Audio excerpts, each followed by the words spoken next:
যে আমরা বাংলাদেশকে একটা ম্যানুফ্যাকচারিং হাবের মতো করে করতে চাই, একটা ফ্যাক্টরি বানাতে চাই, এবং on the basis of the fact আমাদের একটা ভেরি ইয়াং পপুলেশন আছে যাদের এমপ্লয়মেন্ট জেনারেশন করতে হবে, তাদেরকে ব্যবসা করার ব্যবস্থা করে দিতে হবে, বিনিয়োগ ব্যবস্থার উন্নতি করতে হবে।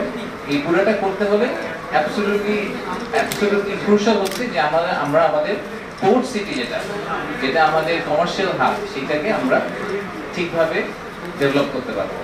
সো ঢাকাকে নিয়ে অনেক কথাবার্তা হয় বাংলাদেশে। ঢাকা হচ্ছে বাংলাদেশের অফিসিয়াল ক্যাপিটাল, কিন্তু আপনার হিস্টোরিক্যালি আপনি যদি হিস্ট্রি পিছিয়ে যান তাহলে দেখবেন যে চিটাগং কিন্তু অনেক বেশি প্রমিনেন্ট ইন গ্লোবাল ল্যান্ডস্কেপ। ওই পর্তুগিজরা যখন এসেছে, তার আগে যখন ব্রিটিশরা এসেছে, সেকেন্ড ওয়ার্ল্ড ওয়ার হয়েছে, সবসময় Chittagong was very important because of the geography we have.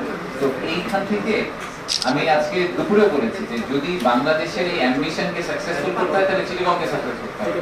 Chittagong যদি সাকসেসফুল না হয় ফ্রম বোথ দুইটা পয়েন্ট অফ ভিউ থেকে, একটা হচ্ছে যে চিটাগং আমাদের টোটাল ইন্ডাস্ট্রিয়াল প্রোডাকশনের একটা মেজরিটি অংশ, একটা বড় অংশ চিটাগং কভার করবে। সো এখনই কিন্তু অলরেডি প্রায় 30-40% চিটাগং ডিভিশনে আমাদের ইন্ডাস্ট্রিয়ালাইজেশন হয়। বাট গোয়িং ফরওয়ার্ড আমরা যে বড় বড় ইনিশিয়েটিভগুলোর কথা বলি, যে চাইনিজ স্পেশাল ইকোনমিক জোন, সেটা চট্টগ্রামে, যেটা ন্যাশনাল স্পেশাল ইকোনমিক জোন বীরেশ্বরাইতে, আমরা একটা ফ্রি ট্রেড জোন নিয়ে কথা বলছি, সেটাও মোস্ট লাইকলি চিটাগং এলাকায় হবে। সো সব ম্যানুফ্যাকচারিং যে পাওয়ার হাউসগুলোর কথা বলছি আমরা বাংলাদেশের ভিতরে, সবগুলাই কিন্তু চট্টগ্রাম এলাকার মধ্যে। তো সেটা মেইন কারণ হচ্ছে চট্টগ্রামের বন্দরগুলো। তো বন্দরগুলোকে যদি আমরা সাকসেসফুল করতে না পারি, ফুল master plan will be complete failing. আমাদের এক্সিস্টিং ইনভেস্টররা কিন্তু আমাদেরকে সবসময় কনস্ট্যান্টলি একই ফিডব্যাক দিয়ে আসেন। আপনারা কোরিয়ান প্রেসিডেন্টের গল্প বিনিয়োগ সম্মেলনের সময় শুনেছেন যে ওনারা বলেছিল যে ওনারা ফার্স্ট অর্ডারটা ভিয়েতনামে পাঠান, কারণ ভিয়েতনামের এই লজিস্টিক্সটা অনেক বেটার আমাদের। লজিস্টিক্স বেটার করতে হলে আমাদের এই পোর্ট ক্যাপাসিটি বাড়ানো এবং পোর্টের এফিসিয়েন্সি বাড়ানো, এই পয়েন্টটা খুব ইম্পর্টেন্ট। আমাদের যেহেতু জায়গা লিমিটেড, আমাদেরকে প্রত্যেকটা পোর্টকে 100% best quality, world's best quality port হিসেবে অপারেট করাতে পারতে হবে। তা না হলে আসলে আমরা কোনোভাবেই আমাদের এই অ্যাম্বিশনটাকে অ্যাচিভ করতে পারবো না। তো এই কারণে আমার ওভারঅল যে কান্ট্রি ইনভেস্টমেন্টের যে ল্যান্ডস্কেপ, সেটা লোকাল ইনভেস্টর হোক আর ফরেন ইনভেস্টর হোক, তাদের সবার যে ইনভেস্টমেন্টের যে বিজনেস কেস, সেই বিজনেস কেসটাকে সাকসেসফুল করতে হলে আমাকে চিটাগংকে সাকসেসফুল করতে হবে, স্পেসিফিকলি চিটাগংয়ের পোর্টগুলোকে সাকসেসফুল করতে হবে। এই কারণে আমার চট্টগ্রাম ভিজিট করা বিদার চেয়ারম্যান হিসাবে। আর দ্বিতীয় ব্যাপারটা হচ্ছে যে এই প্রত্যেকটা পোর্টের যখন ডেভেলপমেন্ট হবে, তখন আমাদের এক্সপেকটেশন হচ্ছে এখানে যথেষ্ট পরিমাণে ফরেন ডিরেক্ট ইনভেস্টমেন্ট আসবে।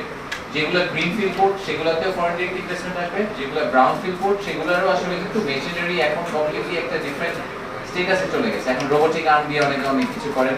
আমার সুযোগ হয়েছিল লাস্ট 2 মাসে বিভিন্ন দেশের পোর্ট ঘোরার, সেখানে টেকনোলজি অনেক সামনে চলে গেছে। সেই টেকনোলজি ট্রান্সফারটাও আমাদেরকে করাতে হবে, নলেজ ট্রান্সফারটা করাতে হবে। ইভেনচুয়ালি গোলটা কি হওয়া উচিত যে আমাদের পোর্টে যারা ওয়ার্কার, আমাদের পোর্টে যে লেবারটা আছে, কেন আমরা এটা ভাবতে পারছি না যে আমাদের পোর্টে যে লেবারদেরকে কোনো একটা বিদেশি কোম্পানি ট্রেন করবে, তারা এই লেবারদেরকে নিয়ে গিয়ে রটারড্যামে অপারেট করাবে না, ইয়োকোহামাতে অপারেট করাবে না, দুবাইতে তাদেরকে নিয়ে যাবে না। কারণ আমাদের লেবার তো, আমরা এটা তো জানি যে আমাদের লেবারদের, I wouldn't say cheap, but I would probably say যে productivity point of view থেকে আমাদের লেবাররা যে cost of our labor is much better than a lot of countries. তাই যদি হয়ে থাকে এই লেবারদেরকে আমরা যদি একই স্কিল লেভেলে নিয়ে আসতে পারি, তাহলে কিন্তু এই লেবারদেরকে আমাদের ভবিষ্যতে তাদেরকে ট্রেন আপ করে এই পোর্ট অপারেশনের পুরো ইন্ডাস্ট্রি, গ্লোবাল যে ইন্ডাস্ট্রি, এটা কিন্তু একটা হিউজ ইন্ডাস্ট্রি। এই গ্লোবাল পোর্ট অপারেটররাই আমাদের লোকজনকে নিয়ে অন্য দেশে পোর্ট অপারেট করা। That should be our vision, our ambition.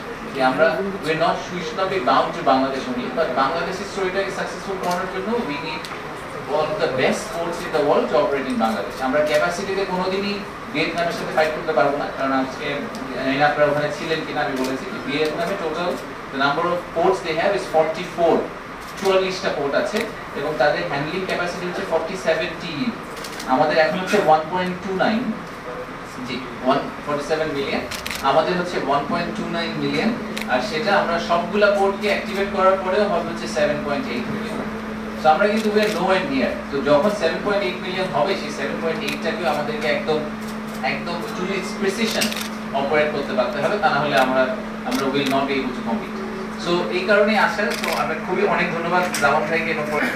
Let's not look at one asset। আমরা একটা ছোট্ট লোকেশনের কথা চিন্তা না করে আমরা চিন্তা করি যে একটা পোর্টকে যখন করে আমাদের এই ডিসিশনগুলো নিতে হবে।